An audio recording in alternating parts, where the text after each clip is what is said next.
I'm now making my way back to Nevada to visit the old mining towns of Berlin and Ione.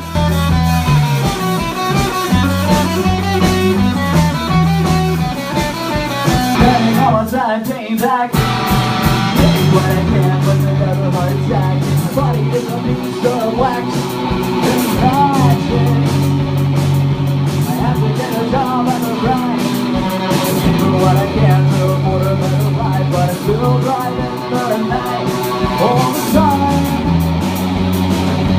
I sit back and relax.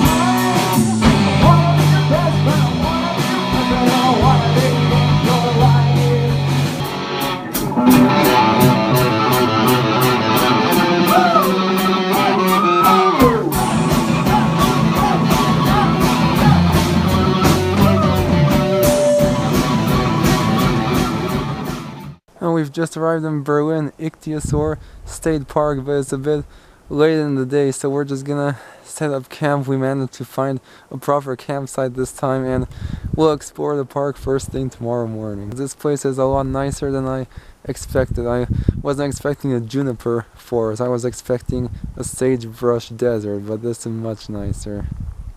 Oh, that's gonna be our home for another night in Nevada.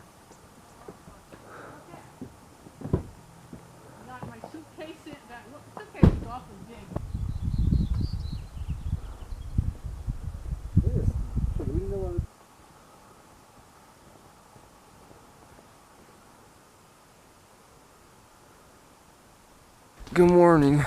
I'm hiking the fossil trail in the Berlin-Ichthyosaur State Park, and the park's name actually comes from the fact that this area actually has the highest concentration and the largest known ichthyosaur fossil on record. And an ichthyosaur was a large marine reptile that thrived in this region over 200 million years ago, when this region was a large, warm tropical sea. Oh yeah, inside this building is actually the largest ichthyosaur fossil known on record. Yeah, this isn't a habitat that people normally associate with Nevada.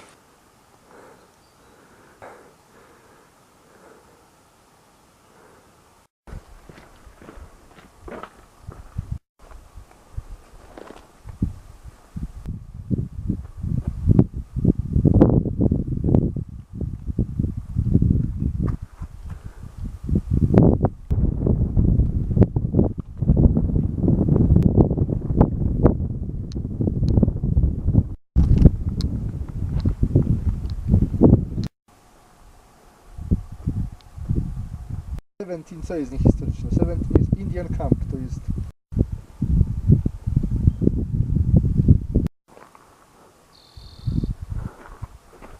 The park's other namesake is the old mining town of Berlin. It sprung up in 1896 after a substantial gold vein was discovered in the nearby hills. For nearly a decade and a half, Berlin was a prosperous mining town, but by 1911 the gold had dried up and all the miners left seeking fortunes elsewhere, leaving this once prosperous mining town with a harsh Nevada element. Although dozens of other Nevada towns met the same fate, few are as fine or as well preserved as this one, and in fact, locals will tell you that they consider Berlin a true Nevada ghost town.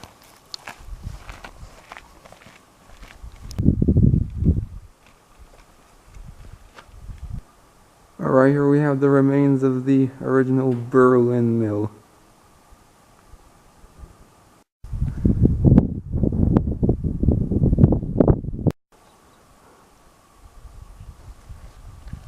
Alright, here's the old assay office, and he was basically the person who would weigh the gold that was found.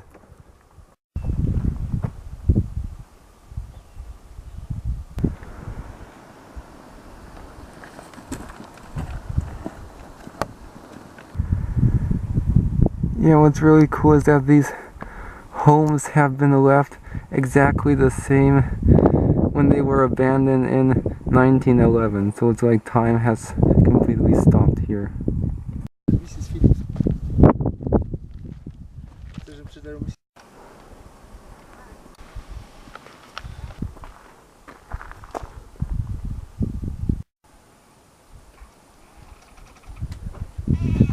All throughout the park we have these artifacts on display that were dug up at the park. This building right here was the house of the mine superintendent.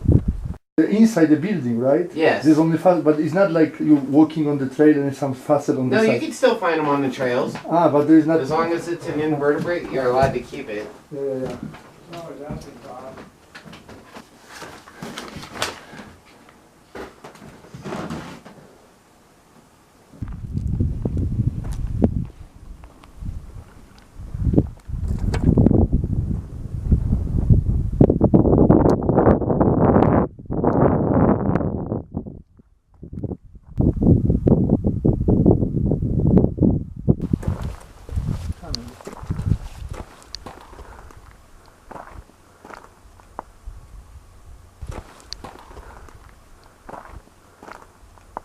This is the entrance to the town's original Diana mine shaft, and you can see there's the mine right there. They will mine gold here and then later on silver, and you can see some tracks leading out of the tunnel.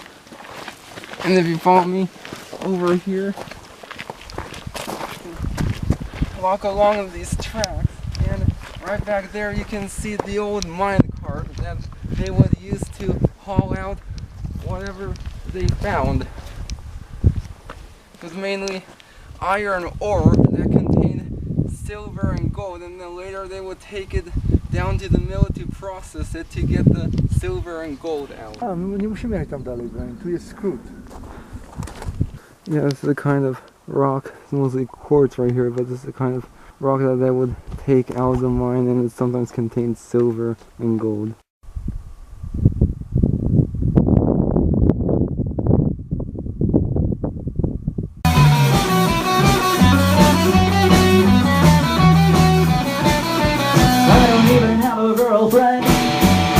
That's okay, cause I'm living with my friends and my song is a silver spoon with no end.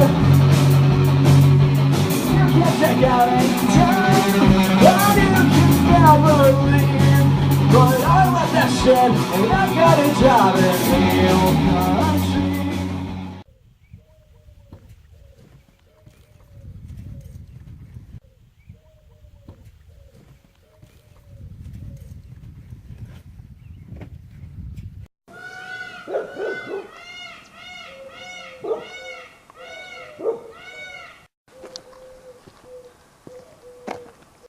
This is the rural town of Ione. It was founded in 1864 after the discovery of silver.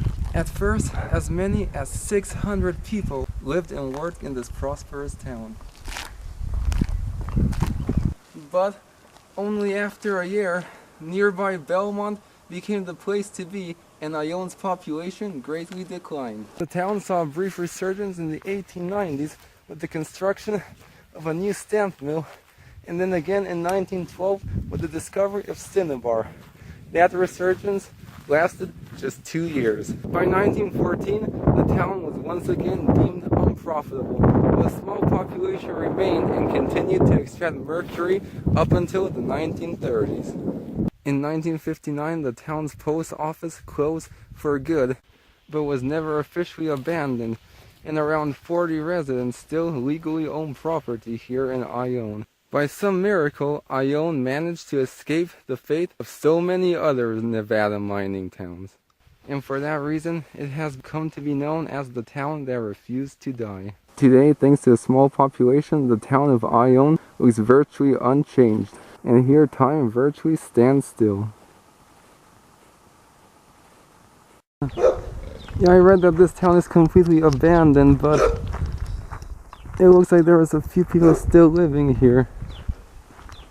Tak, bez kół, tutaj mają. Oni to używają ten budynek.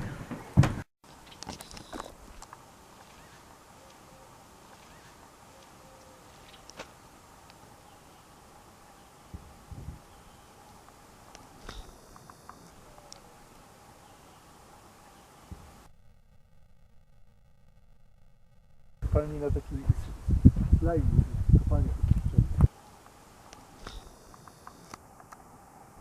Right here you can see the ruins from an old mining operation.